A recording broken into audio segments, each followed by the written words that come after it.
오늘 우리에게 주신 하나님의 말씀은 디모데후서 3장 14절에서부터 17절까지의 말씀, 신약성경 346면입니다.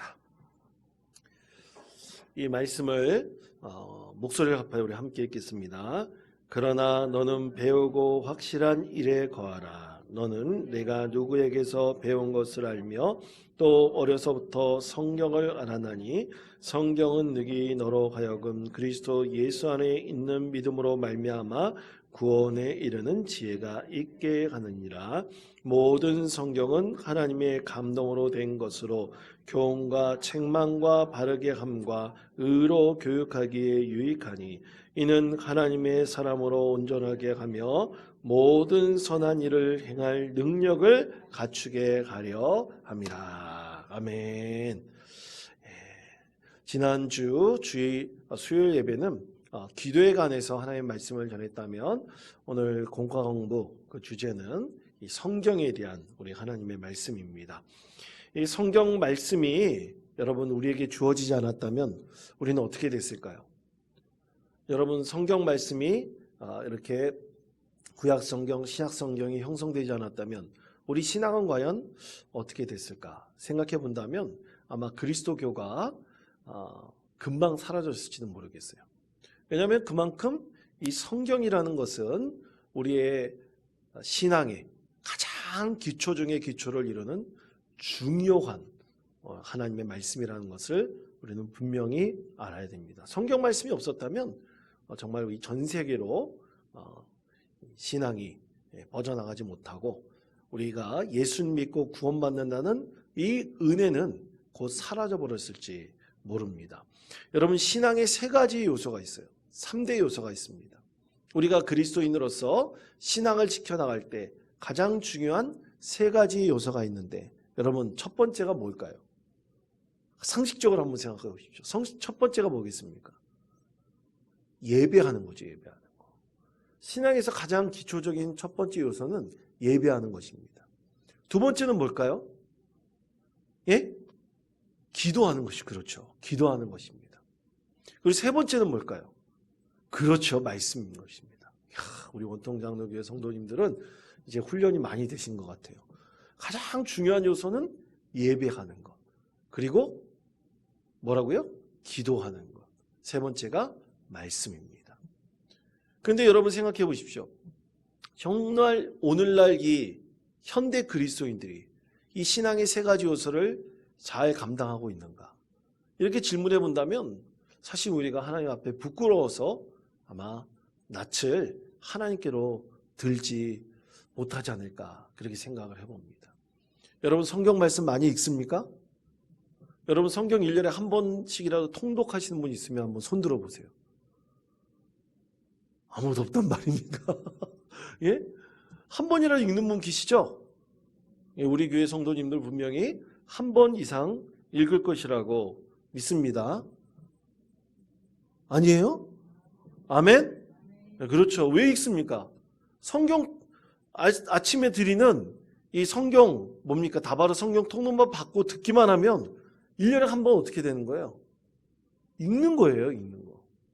여러분 혹시 아침에 카톡으로 받으면 그거 스킵해가지고 그냥 받기만 하는 분 계십니까? 여러분 그러시면 안 됩니다. 성경 말씀을 꼭 어떻게 해야 돼요? 읽어야 되는 거예요. 성경 말씀을 읽어야 됩니다. 듣기만 하셔도 돼요. 들어도 이제는 읽는 것이 됩니다. 여러분 우리가 성경을 왜 읽어야 되지? 사실 우리 그리스도인들뿐만 아니라 어린아이들에게도 우리는 성경을 읽으라 그러지 않습니까? 우리가 너희 아이들 성경을 읽어야 된다. 성경을 읽어야 된다. 그런데 우리가 자체가 성경을 왜 읽어야 되지? 라고 묻는다면 거의 답을 못하는 분들이 굉장히 많아요. 여러분 근데 제가 목회자로 참 부끄러운 고백이지만 제 얘기는 아닙니다. 상당히 심각한데 교육자들 중에서도 성경을 안 읽는 사람들이 있어요. 정말 충격적입니다.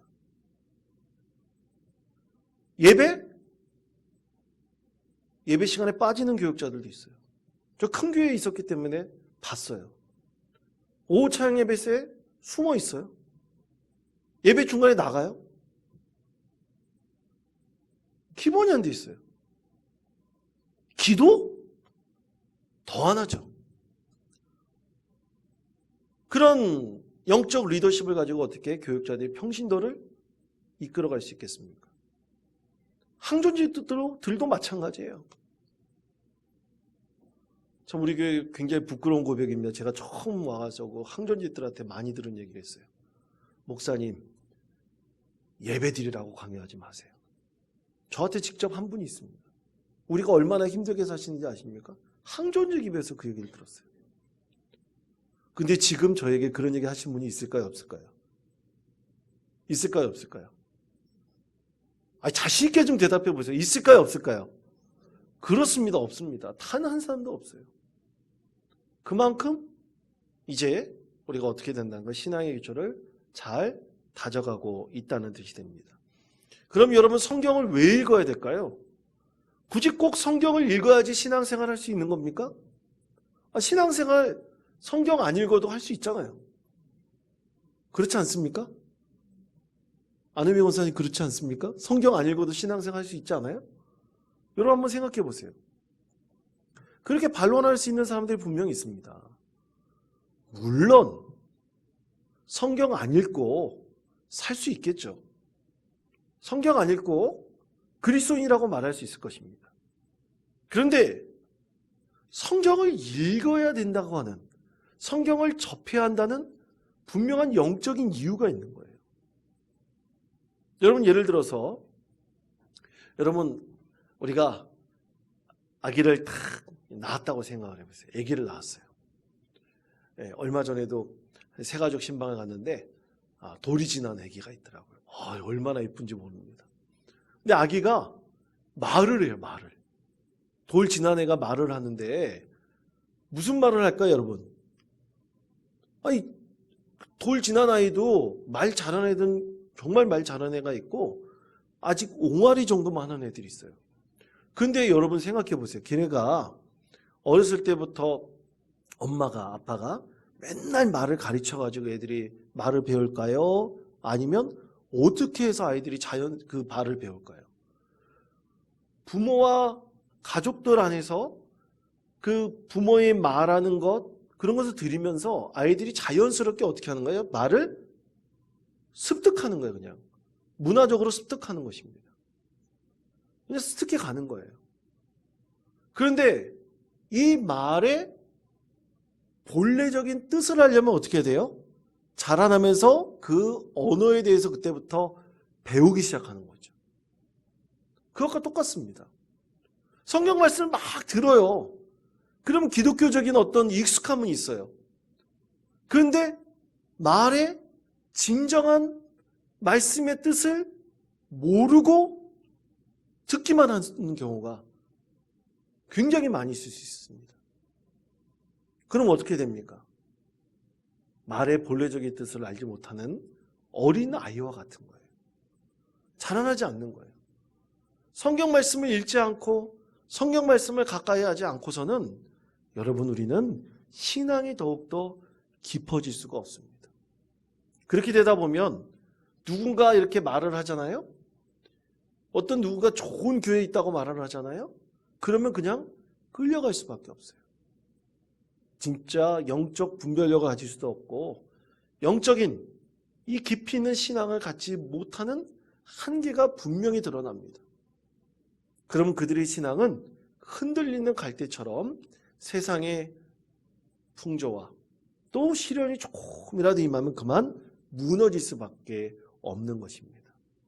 그래서 우리 예수님께서는 말씀하셨지 않습니까? 산상보훈에 올라가셔서 산상에 올라가셔서 많은 사람들을 가르칠 때 믿음의 반석 위에 아름다운 신앙의 집을 지으라고 우리 주님께서 말씀하셨지 않습니까? 그것처럼 우리도 말씀의 기초에 아름다운 신앙의 집을 내 스스로 하나님 앞에서 지어가야 하는 것입니다.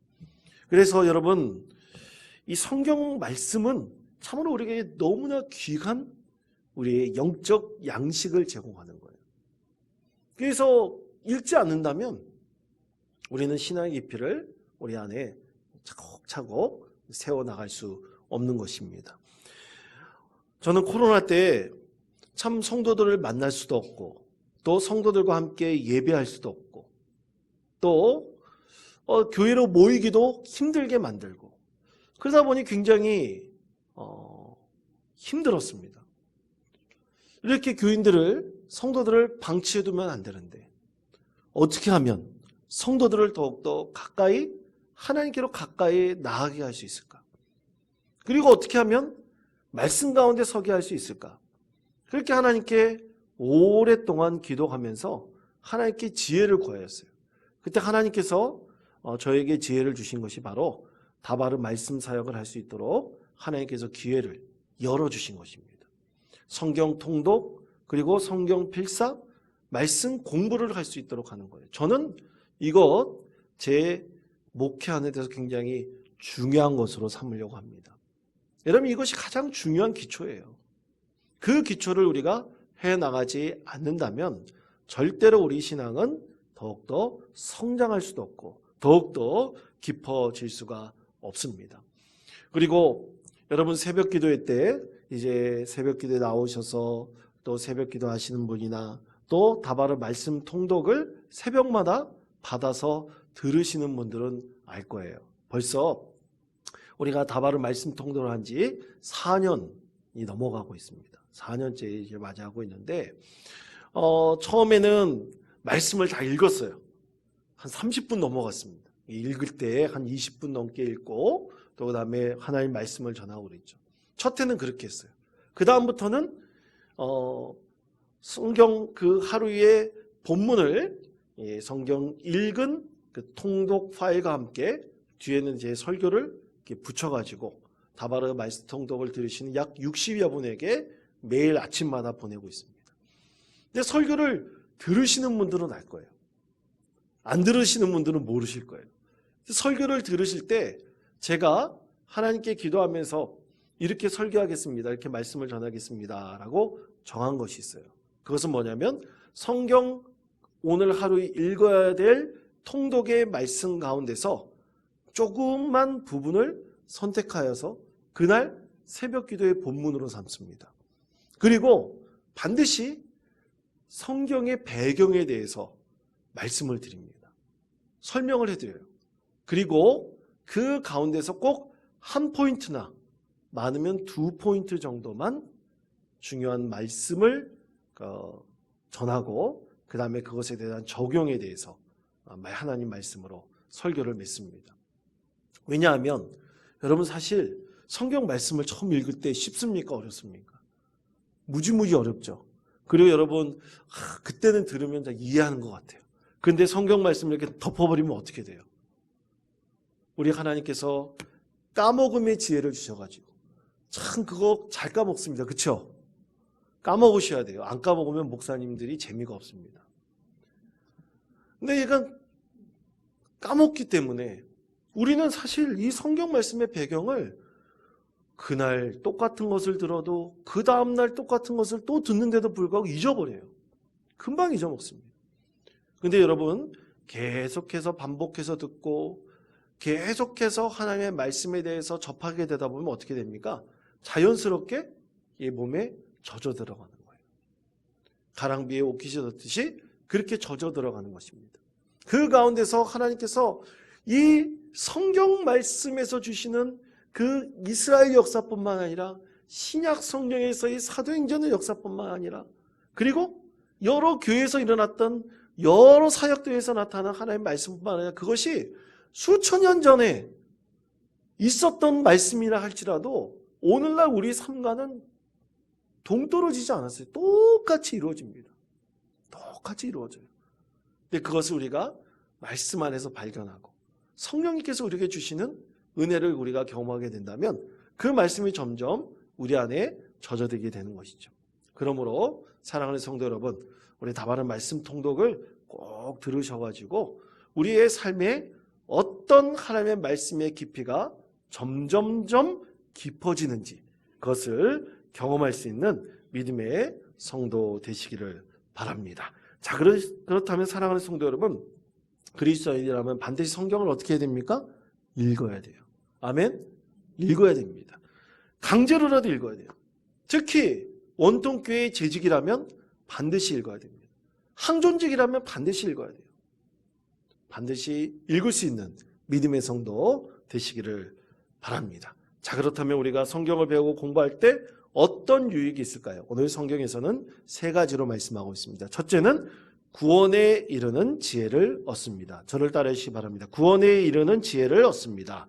구원에 이르는 지혜를 얻습니다. 아멘. 디모데후서 3장 15절 말씀 다 같이 한 목소리 읽겠습니다.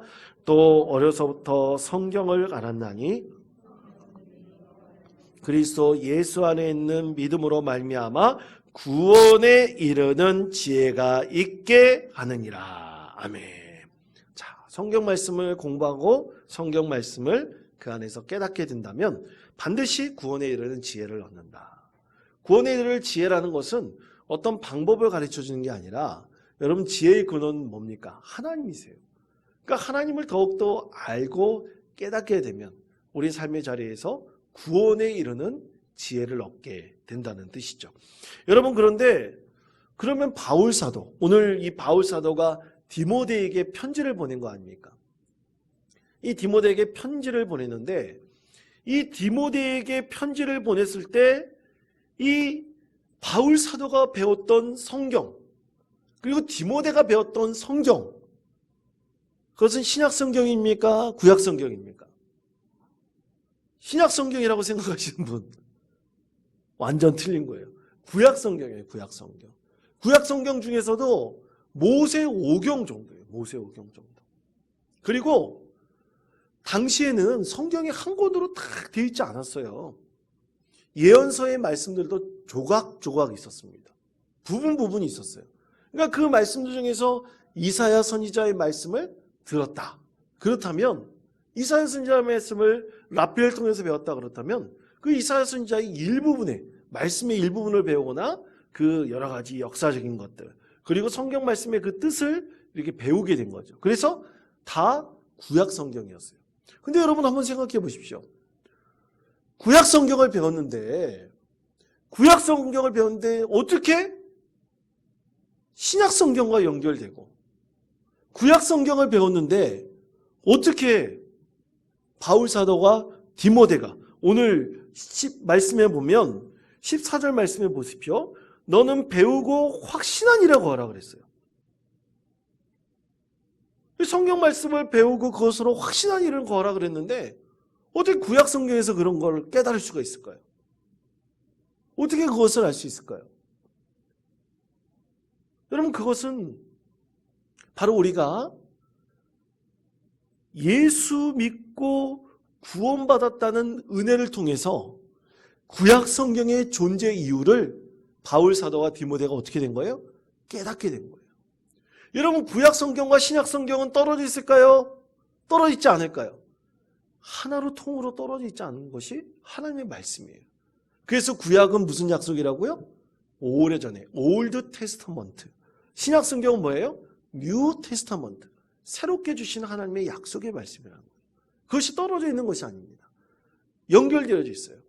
그래서 여러분 이 구약의 말씀이 처음에는 내가 이 천국에 대한 소망이 뭐지? 부활에 대한 것이 뭐지? 바울 사도나 디모데나 다 모르고 있었어요. 그 핵심이 뭔지는 모르고 있었어요. 그런데 예수님을 믿고 구원받은 다음에 구약의 이 말씀이 천국에 대한 말씀이 진짜 하나님의 말씀이구나. 이 부활에 대한 것이 진짜 있구나. 그들이 어떻게 된 거예요? 예수님 믿고 확신을 얻게 되었고 이 구약의 말씀이 누구를 가리키고 있느냐? 예수님을 가리키고 있다는 것을 이 바울 사도와 디모데가 깨닫게 된 것이죠. 그래서 구약 성경과 신약 성경은 다 연결되어 있습니다. 그 말씀 모두가 구약 성경이든 신약 성경이 다 너무나 놀라운 은혜의 하나님의 말씀인 것이죠. 그래서 구약 성경과 신약 성경을 함께 읽을 때 특히 이때는 구약 성경을 읽더라도 그들이 예수님이 살아계시고 역사하시고 예수님을 만났던 그 은혜를 통해서 구약의 말씀의 본질이 예수 그리스도를 지향하고 있다는 것을 많은 이 디모데뿐만 아니라 바울 사도와 그리고 여러 사도들이 믿음의 공동체에게 설교하고 그것을 전파하고 하나님의 뜻을 온전히 세울 수 있도록 그렇게 만들어 갔던 것입니다. 그러므로 사랑하는 성도 여러분, 우리가 하나님 말씀을 깊이 받아들이고 그리고 하나님 말씀 우리가 깊이 깨닫게 되면 우리는 다 모릅니까? 구원에 이르는 지혜를 얻게 되는 것입니다. 그런 구원을 얻는 지혜를 우리가 하나님의 말씀을 통해서 깨달을 수 있는 믿음의 성도 되시기를 바랍니다. 제가 월요일 날 갑자기 선배들이 연락이 와가지고 이 선배들 만나고 또 함께 목회했던 이 분들 만나고 그런 기회가 있었어요. 그래서 대화를 나누는데 한 목사님이 그 얘기를 하더라고요. 자기가 10년이 넘게 교회에서 제자 훈련을 시켰다. 제자 훈련을 시켰다 그랬는데 목사님, 다 소용이 없는 일이었습니다.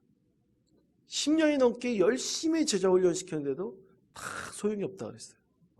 왜냐하면 변화된 줄 알았는데, 성장한 줄 알았는데 아무 소용이 없는 헛것처럼 여겨졌다 그랬어요.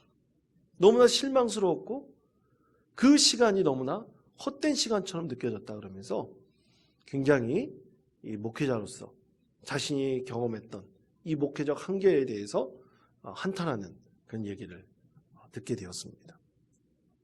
여러분, 저도 제자훈련을 교회에서 시켜봤어요. 정말 처음 사역을 시작할 때부터 그리고 제가 원통교회 오기 직전까지 제자훈련, 사역훈련 다 시켜보았습니다. 그런데 역시 본질은 뭐냐면 그 훈련이 아니에요. 하나님의 말씀을 읽는 것, 예배하는 것, 기도하는 것. 훈련 받을 때는 예배하고 기도해요. 성경 읽어요. 모릅니다. 다 읽었는지 안 읽었는지 모르지만 우리가 그걸 일일이 다 체크할 수는 없으니까. 그런데 훈련 딱 끝나잖아요. 안 해요. 읽지도 않아요. 기도하지도 않아요. 과연 그런 신앙의 태도를 갖고 있으면서 어떻게 하나님의 믿는 믿음이 더욱더 깊어질 수 있겠습니까? 그러므로 사랑하는 성도 여러분, 정말 중요한 것은 예배하고 기도하고 말씀을 읽고 그 가운데 하나님께서 주시는 은혜를 경험하는 것이 가장 중요합니다. 그때 하나님께서 우리 가운데 반드시 소망을 주시고 은혜를 베풀어 주시는 것입니다. 두 번째로 이렇게 말씀합니다. 하나님의 사람으로 온전하게 됩니다. 성경 말씀은 바로 하나님의 사람으로 온전하게 가는 은혜를 베풀어 주십니다. 자, 디모데후서 3장 17절 말씀 다 같이 한 목소리 읽겠습니다. 이는 하나님의 사람으로 온전하게 가며 갖추게 가려 함이라. 아멘. 자, 하나님의 말씀은 사람으로 하여금 어떻게 한다고요? 온전하게 간다. 온전하게 하는 영적인 능력이 있다는 것을 분명하게 말씀하고 있죠. 이 온전하게 한다는 것은 뭡니까? 바로 인간이 가지고 있는 이 성품에 관한 거예요.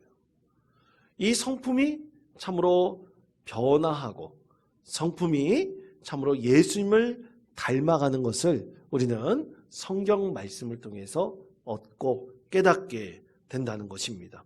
그러면 한번 여쭤볼게요. 한번 생각해 보시기 바랍니다. 예수님을 전혀 알지는 못하는 사람이 성경을 공부하고 배우게 될 때 자신의 성품이 그 성경을 공부하는 사람이 온전해질까요? 온전해지지 않을까요? 여러분 한번 생각해 보십시오. 예수님을 전혀 알지 못하는 사람이 성경을 공부하고 성경 말씀을 배우게 될 때 어떻게 될까요? 물론 자신이 열심히 배우고 익히는 것에 따라 달라질 수 있겠지만 그것을 전제로 열심히 배우고 또 열심히 성경 공부를 하게 된다면 여러분 반드시 성경 말씀을 그렇게 공부하는 사람은 예수를 알지 못하는 사람도 분명히 성품이 변화되는 은혜가 있을 것이라고 믿습니다. 왜냐하면 성경 말씀은 영적인 언어이기 때문이에요. 여러분 예수님을 알게 되는데 처음부터 예수님을 만났던 사람이 예수님을 안다고 말할 수 있나요? 그런 게 아니잖아요. 예수님을 모르는 사람들이 예수님을 알게 되고 만나는 거예요. 그럼 뭐를 통해서 만나느냐? 성경 말씀을 통해서도 만날 수도 있는 거예요. 예수를 알지 못하는 사람이 성경을 공부한다? 그러기도 쉽지 않겠죠. 그렇지만 만약 그런 사람이 있다면요, 어느 순간 주님을 만나게 되는 은혜를 얻을 수가 있는 것입니다. 여러분, 그래서 우리 자녀들에게 성경 말씀뿐만 아니라 기독교적인 교육을 시킬 수 있는 것도 굉장히 중요합니다. 선교에 있어서도 그런 게 굉장히 중요해요. 많은 사람들에게 기독교적인 문화를 접하게 하고 기독교적인 말씀을 또 접하게 하고 기독교적인 소망을 갖도록 만드는 것. 그렇게 선교적인 소망을 가지고 그 지경을 넓혀 나간다면 많은 사람들에게 반드시 이 성경 말씀을 통해서 은혜를 얻게 하고 반드시 하나님이 살아계시고 역사하심을 깨닫게 할 수 있을 것입니다.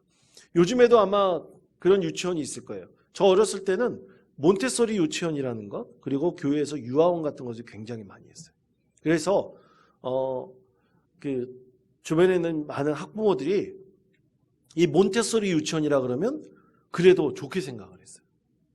왜냐하면 최소한 그런 곳에서는 이 몬테소리라고 하는 이 기독교적인 교육을 하니까 그래도 우리 자녀들에게 좋은 영향력을 미치는 성품이 좋게 만드는 교육을 할 것이다 생각을 해서 그 몬테소리 유치원이라는 데로 많이 보냈습니다.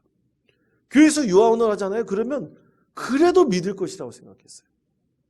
그래도 우리 아이들에게 좋은 성품을 만들 수 있도록 아이들을 잘 가르쳐 주겠지. 그런 믿음이 있었습니다. 그러므로 사랑하는 성도 여러분, 우리가 성경 말씀을 통해서 그것이 유아원이든 어떤 유치원이든 우리가 이런 사역을 교회 안에서 잘 이루게 될 때 말씀 하나도 우리가 아이들에게 가르치게 될 때 반드시 그 성품은 예수님을 닮아가는 그 성품으로 더욱더 성장하고 변화될 것이라고 믿습니다. 그래서 우리가 성경 말씀을 읽고 접한다는 것은 믿는 사람이든 믿지 않는 사람들에게 하나님께서 선한 성품을 가질 수 있도록 은혜를 베풀어 주시는 것입니다. 마지막 세 번째는 모든 선한 일을 할 능력을 갖추게 됩니다. 저를 따르시기 바랍니다. 모든 선한 일을 할 능력을 갖추게 됩니다. 모든 선한 일을 할 능력을 갖추게 됩니다. 아멘. 그렇습니다. 여러분, 성경을 읽고 성경을 많이 연구하고 또 성경을 암송하고 또 성경을 우리가 항상 마음속에 품고 있는 사람이 과연 나쁜 일을 많이 할까요? 좋은 일을 많이 할까요? 좋은 일을 많이 하겠죠. 여러분, 그렇다고 그 사람이 다 맨날 좋은 일을 할 것 같지는 않아요. 나쁜 일도 할 수 있을 거예요. 나쁜 생각도 품을 수도 있을 거예요. 그렇지만 성경 말씀을 가까이 하고 성경 말씀을 늘 읽고 묵상하는 사람들은 그 말씀을 통해서 자기의 삶의 자리를 비춰보고 그 안에서 하나님이 선한 능력이 나를 통해서 세상 가운데 나타날 수 있도록 하나님 은혜를 베풀어 달라고 반드시 기도하는 사람이 됩니다. 그렇다면 하나님께서 그 사람을 통해서 역사하시고 분명히 선한 능력이 그를 통해서 세상 가운데 나타날 수 있도록 은혜를 베풀어 주실 것입니다. 여러분, 요즘에 기독교 학교가 굉장히 어렵습니다. 굉장히 어려워요. 기독교 학교에 대해서 논쟁을 하려면 굉장히 논쟁할 것도 많아요. 사실 부정적인 것들도 상당히 많이 있었습니다. 그렇지만 개인적으로 목회자로서 기독교 학교의 위치가 점점 떨어지고 있다는 것, 세상 사람들에게 영향을 미치지 못하고 있다는 것이 참으로 안타깝습니다. 여러분, 요즘에 그 신학교들 있잖아요. 신학교들뿐만 아니라 일반 대학에 기독교 학과가 있는 대학들이 있어요. 그런데 가장 먼저 대학들에서 없애버리려고 학과의 1순위가 뭐냐면 기독교 학과라고 합니다. 왜냐하면 이유가 뭘까요? 처음에 그들이 선교사들이 세운 학교예요. 선교사들이 기독교 교육을 하여 나라 민족을 위해서 헌신하기 위해서 세운 학교예요. 그런데 현재는 가장 먼저 없애버리려고 하는 학과가 그들의 근간이라고 할 수 있는 기독교 학과예요. 신학과라고 했으면 신학과는 이름도 바꿔버려요. 왜 그럴까요? 변질되었기 때문이에요. 바뀌어버렸기 때문이에요. 그들의 신앙의 중심을 점점 잃어버리고 있기 때문입니다. 그렇게 잃어버린다면 여러분 과연 그 기독교 정신으로 세워진 그 학교를 통해서 많은 기독교에 영향력을 미쳐야 될 텐데 그것은 점점 그 능력을 상실해버리는 것 아니겠습니까? 사랑하는 성도 여러분, 우리가 늘 기도해야 될 것은 다시 이런 것들을 회복해야 돼요.